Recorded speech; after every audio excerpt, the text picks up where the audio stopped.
మీ business ఏదైనా మీ ఊర్లో promotion చేయాలంటే అది సుమన్ టీవీతోనే సాధ్యం. ఇప్పుడే సంప్రదించండి.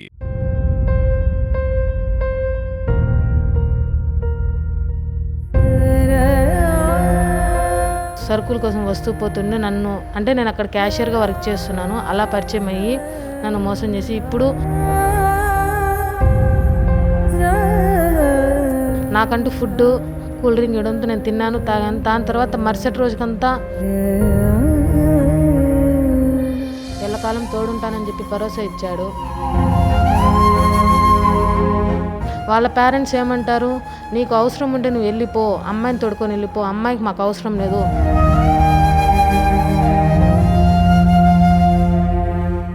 అనేసి క్యాస్ట్ ఫీలింగ్ చూస్తున్నారన్న. ఇప్పుడు మళ్ళీ 2nd మంత్ ప్రెగ్నెంట్ అన్న. పెళ్ళి అనేది చేసుకున్నాడు కాబట్టి ఫోన్ పగలగొట్టాడు, ఎవిడెన్స్ అన్నీ ఉన్నాయి దాంట్లో.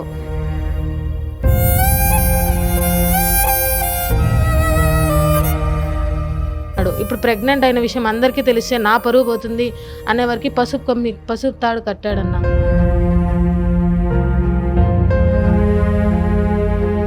ఇప్పుడు నువ్వు బిడ్ను కను, దాని తర్వాత DNA టెస్ట్ ఓకే అయితే నేను తోడుకోబోతాను అన్న ఇదిలో అబ్బాయి ఉన్నాడు.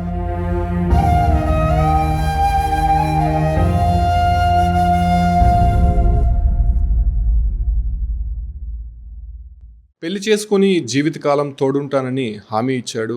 దీంతో ఆ యువతి తనను నమ్మి ముందుకు వెళ్ళినటువంటి సందర్భంగానే ప్రస్తుతం మోసం చేసినటువంటి ఆ యువకుడు ప్రస్తుతం మొఖం చాటేసినటువంటి ఘటన తిరుపతిలో చోటు చేసుకుంది.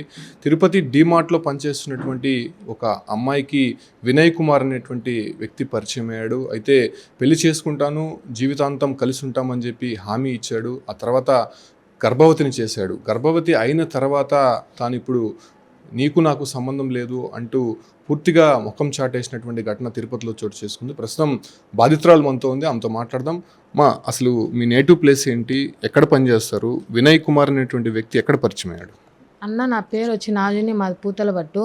నేను నిరోగద్దిగా వచ్చి నేను డీమార్ట్లో పని చేసుకుంటుంటే అబ్బాయి పరిచయం అయ్యాడు అన్న, వినయ్ కుమార్ అనే అబ్బాయి నాతో వచ్చిపోతుండి కలిసి నేను నీతో తోడుంటాను, ఎల్లకాలం నీతో ఉంటాను, నిన్ను పెళ్లి చేసుకుంటానని చెప్పి ఇది చేయడంతో నేను అబ్బాయితో కలిసి ఉండాలని చూస్తూ ఉన్నాను. అలా అని నన్ను ప్రేమ పెళ్లితో మోసం చేయాలని చూస్తూ నన్ను గర్భవతిని చేశాడు. దాని తర్వాత అది కూడా అబార్షన్ చేయించాడు. స్టేషన్కి వెళ్తే కూడా అది కూడా పట్టించుకోవడం లేదన్న. ఎప్పుడు పరిచయం అయ్యాడు అబ్బాయి మార్చ్ ఎండింగ్ అన్న. ఈ సంవత్సరం మార్చ్ ఎండింగ్లో పరిచయం అయ్యాడు. ఎలా పరిచయం అయ్యాడు అంటే డీమార్ట్కి సరుకుల కోసం వస్తూ పోతుండే నన్ను అంటే నేను అక్కడ క్యాషియర్గా వర్క్ చేస్తున్నాను. అలా పరిచయం అయ్యి నన్ను మోసం చేసి ఇప్పుడు పోలీసు వాళ్ళ దగ్గర పోతే కూడా అసలు రెస్పాన్స్ లేదు. ఇప్పుడు గర్భవతిని చేశాను, నా పరిస్థితి ఏమంటే బిడ్ను గాను DNA టెస్ట్ చేస్తాము అంటే అప్పటికి ఇదితో మాట్లాడుతున్నాను అనేది అర్థం కావడం లేదు. అంటే ప్రెగ్నెంట్ అయిన తర్వాత అబార్షన్ చేశారంటున్నారు, ఎక్కడ చేశారు అబార్షన్? అంటే ప్రెగ్నెంట్ అయిన తర్వాత నేను ఈస్ట్ పోలీస్ స్టేషన్కి వెళ్ళానన్న, నా పరిస్థితి అని చెప్తే అబ్బాయి నైట్ మళ్ళా హోటల్ తీసుకుని వెళ్ళి ఆ రోజు నైట్ ట్యాబ్లెట్ అనేది ఇచ్చాడు, ఏమనేది ఇచ్చాడు తెలియదు. నాకంటూ ఫుడ్ కూల్ డ్రింక్ ఇవ్వడంతో నేను తిన్నాను, తాగాను. దాని తర్వాత మరుసటి రోజుకంతా అబార్షన్ అనేది అయిందన్న. ఆ తర్వాత మళ్ళా కలిసారా మీరు? ఉన్నాము, అంతా చేస్తున్నాము. స్టేషన్కి వచ్చిన ప్రతిసారి నేను నీతో ఉంటానని చెప్పడము, పోలీసు వాళ్ళు దాన్ని స్టేట్మెంట్ రాపించుకోవడం, ఫోటోలు తీసుకోవడంతో మళ్ళీ బయట పంపిస్తున్నారన్న. అంటే ఇప్పుడు అతని వర్షన్ ఎలా ఉంది? కంప్లీట్గా వాళ్ళ పేరెంట్స్తో కానీ మీ పేరెంట్స్తో కానీ ఏమైనా మాట్లాడు? మా పేరెంట్స్ కూడా అబ్బాయి అని చెప్పండి, నేను మీ అమ్మాయితో భరోసా ఇస్తున్నాను, మీ అమ్మాయికి ఎల్లకాలం తోడుంటానని చెప్పి భరోసా ఇచ్చాడు. వాళ్ళ పేరెంట్స్ ఏమంటారు, నీకు అవసరం ఉంటే నువ్వు వెళ్ళిపో, అమ్మాయిని తోడుకొని వెళ్ళిపో, అమ్మాయికి మాకు అవసరం లేదు అనేసి క్యాస్ట్ ఫీలింగ్ చూస్తున్నారన్న. ఏం క్యాస్ట్? మీదేం క్యాస్ట్? వాళ్ళదేం? మాది ముస్లిం, వాళ్ళది కమ్మనాయుడుస్ అన్న. ఇప్పుడు క్యాస్ట్ అడ్డొచ్చింది అన్న ఇదిగా మాట్లాడుతున్నారన్న. మళ్ళీ ప్రెగ్నెంట్ అయ్యారా మీరు? ఇప్పుడు మళ్ళీ 2nd మంత్ ప్రెగ్నెంట్ అన్న. ఇప్పుడు స్టేషన్కి వెళ్ళినా, SP ఆఫీస్కి వెళ్ళినా న్యాయం జరగడం లేదు కాబట్టి ప్రెస్ మీట్కి వచ్చి నా పరిస్థితి ఇది అని చెప్పుకొని నేను బాధపడుకుంటూ ఉన్నానన్న. అంటే అబ్బాయికి ఫోన్ చేసావమ్మా, ఇట్లుంది నా పరిస్థితి ఏంటి, అసలు ఫైనల్గా ఏం చెప్తావు? చేస్తే స్టేషన్కి వస్తాడు, చేసుకుంటానని చెప్తాడు. దాంతో CA పంపించేస్తున్నాడు. CA ఏమంటాడు, నా మీదే నువ్వు ప్రెస్ మీట్ పెట్టావు కదా అనేసి, నువ్వు బయట ఉండడం డేంజరు, నువ్వు హోమ్లో ఉంటే మాకు సెక్యూరిటీ అని చెప్పి మొన్న నైట్ నన్ను ఇది చేసి నా ఫోన్లు స్టేషన్లో పెట్టుకొని అడిగితే మిస్బిహేవ్గా మాట్లాడడము, కానిస్టేబుల్ కూడా నువ్వు ఇది చేసుకున్నావు, నువ్వు అలాంటిది అని మాట్లాడడం చేస్తున్నారన్న. అంటే ఇప్పుడు అతను మీ అంటే మీ పరిచయమైనటువంటి వ్యక్తి ఏం చెప్తున్నాడు అసలు? ఫైనల్గా మిమ్మల్ని పెళ్లి చేసుకుంటున్నారా లేకపోతే అవసరం లేదంటున్నాడు? పెళ్ళి అనేది చేసుకున్నాడు కాబట్టి ఫోన్ పగలగొట్టాడు, ఎవిడెన్స్ అన్నీ ఉన్నాయి దాంట్లో. రూముకి తొడుకోపోయినాడు, అవి ఎవిడెన్స్ ఉన్నాయి, ఇబ్బంది లేదు. కానీ షాప్ ముందరన్న ఇదిలో ఇది చేసి ఇప్పుడు చేస్తే ఇప్పుడు నువ్వు బిడ్ను కను, దాని తర్వాత DNA టెస్ట్ ఓకే అయితే నేను తొడుకోబోతాను అన్న ఇదిలో అబ్బాయి ఉన్నాడు. అంటే ఇప్పుడు బిడ్డ పుట్టిన తర్వాత DNA టెస్ట్ చేసిన తర్వాత తీసుకెళ్తాడు. అప్పుడు దాకా నాకు జీవనాధారం ఏది అంటే కూడా పోలీసు వాళ్ళు పట్టించుకోవడం లేదు, ఈ అబ్బాయి కూడా పట్టించుకోవడం లేదు. గత వారం నుంచి నేను రోడ్ల మీద ఇట్లే తిరుక్కుంటూ నడి రోడ్డు మీద నాకేమైనా జరగరాని జరిగితే పోలీసులు అయితే అసలు రెస్పాన్సిబిలిటీ లేదు. అంటే ఇప్పుడు నువ్వు ప్రెగ్నెంట్ అయినటువంటి విషయం అతనికి తెలుసు, కాకపోతే అతని వల్ల కాలేదనేటువంటి వర్షన్ ఏదైనా మాట్లాడుతున్నాడా? అలానే మాట్లాడుతున్నాడు అన్న. అంటే వాళ్ళ పేరెంట్స్తో ఏమైనా మాట్లాడారు? వాళ్ళ పేరెంట్స్ కూడా అంటే DNA టెస్ట్ చేసి నా కొడుకు బిడ్డ అయితే మేము తొడుకోబోతాము అని చెప్తున్నారు. సో అప్పటిదాకా ఏం చేయాలనుకున్నావమ్మా? ఇప్పుడు ఆల్రెడీ కంప్లైంట్ ఇచ్చావు, పోలీసు వాళ్ళు ఏం చెప్తున్నారు ఫైనల్గా? అతన్ని పిలిపించి మాట్లాడారా? పిలిపించడం అంటే ఒకసారి పిలిపిస్తారు, అబ్బాయి సరే అని వెళ్ళిపోతాడు. ఎస్పీ అంటే కంప్లైంట్ అంటే FIR ఇవ్వలేదన్నా. ఎందుకు అంటే నాకు నా భర్త అయిపోయాడు, ఇప్పుడు నా బిడ్డకి నాకు ఆధారం నా భర్త నేను లోపల పెట్టలేను. పిలిపించి న్యాయం చేయండి అంటే ఏం న్యాయం చేయాలా, కేసు కట్టి లోపల పెడతాం మనం మాట్లాడుకో అన్నట్లు పోలీసు వాళ్ళు రెస్పాన్సిబిలిటీ. మీరు వివాహం చేసుకున్నారా? అంటే చేసుకునే టైంలో ఆ ప్రూఫ్స్ ఏమైనా ఉన్నాయి మీకు? ఫోనే పగలు కొట్టేశాడు అన్న అబ్బాయి. ఫొటోస్ తీయాలన్న మూమెంట్లో ఫోన్ పగలు కొట్టేశాడు. అంటే అట్లా కాదు, వాళ్ళ ఫ్రెండ్స్ కానీ మీ ఫ్రెండ్స్ కానీ ఎవరైనా వచ్చి ఉంటారు కదా, ఎందుకు తీసుకెళ్ళలేదు? అంటే అబ్బాయి నేను ఏమన్నానంటే అబ్బాయి ఇప్పుడే పెళ్ళొద్దు అన్నాడు. ఇప్పుడు ప్రెగ్నెంట్ అయిన విషయం అందరికీ తెలిస్తే నా పరువు పోతుంది అనేవారికి పసుపు తాడు కట్టాడన్న. తాడు కట్టేసి ఇప్పుడు ఇలా చేస్తూ 3 రోజుల నుంచి అడ్రస్ లేకుండా ఫోన్లు చేస్తే వాట్సాప్ కాల్ మాత్రమే యూజ్ చేయడము అలా చేస్తున్నాం. వాళ్ళ నాన్న వాళ్ళని అడిగితే మాకు సంబంధం లేదు, మేము నీ మీద కిడ్నాప్ కేసు పెడతామని నన్ను బెదిరిస్తూ నన్ను ఇది చేస్తున్నారన్న. కాదమ్మా, ప్రూఫ్లు లేకుండా సరే మీ ఇంట్లో వాళ్ళని ఎదిరించి పెళ్లి చేసుకున్నావు, కనీసం మీ ఫ్రెండ్స్ కూడా ఎవరు లేకుండా అతనితో పోయి ఏకాంతంగా పెళ్లి చేసుకోవడం అసలు నువ్వెట్టా యాక్సెప్ట్ చేసేది? అబ్బాయి చేసుకుందాము, నేను ఉంటాను, నువ్వు స్టేషన్కి అంతా వెళ్ళొద్దు, నేను నీతో ఉంటాను అని చెప్పి నా ఖర్చుల కాడి నుంచి నా హాస్టల్ రెంట్ కాడి నుంచి అన్ని అబ్బాయి చూసుకుంటున్నాడు అన్న. ఎప్పటిదాకా చూసుకుంటా ఉన్నాడు? మొన్నటిదాకా రీసెంట్గా చూసాడు. 10 రోజుల నుంచి ఇప్పుడు గొడవలు వచ్చి బయట ఉండడం వల్ల మాకు ఇబ్బందిలో ఉన్నామంతే. ఎందుకు గొడవలు వచ్చాయి మీ ఇద్దరు? అంటే ప్రెగ్నెంట్ ఉన్నానని స్టేషన్కి వెళ్ళాము, దాని తర్వాత వాళ్ళ అన్న వాళ్ళు నన్ను కొట్టడము, వాళ్ళ తమ్ముడు నన్ను కొట్టడం ఇచ్చేస్తూ నా మీద ఒత్తిడికి ఇది చేశారన్న.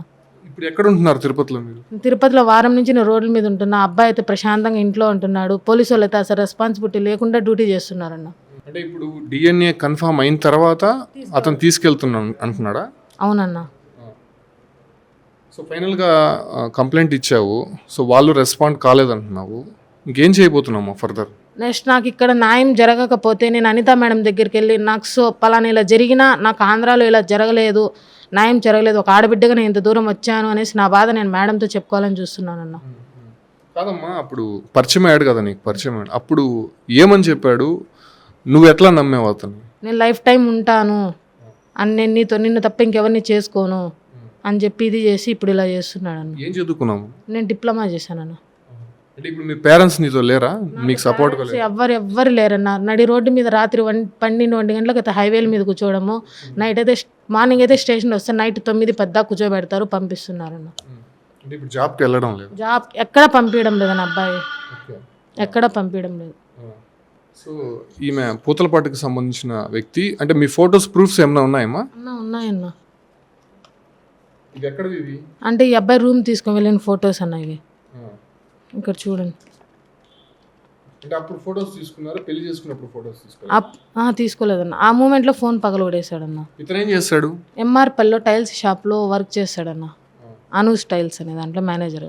వీళ్ళు ఎక్కడ ఉంటారు అసలు? ఆటో నగర్ అన్న. వాళ్ళ ఇంటికి వెళ్ళారా మీరు?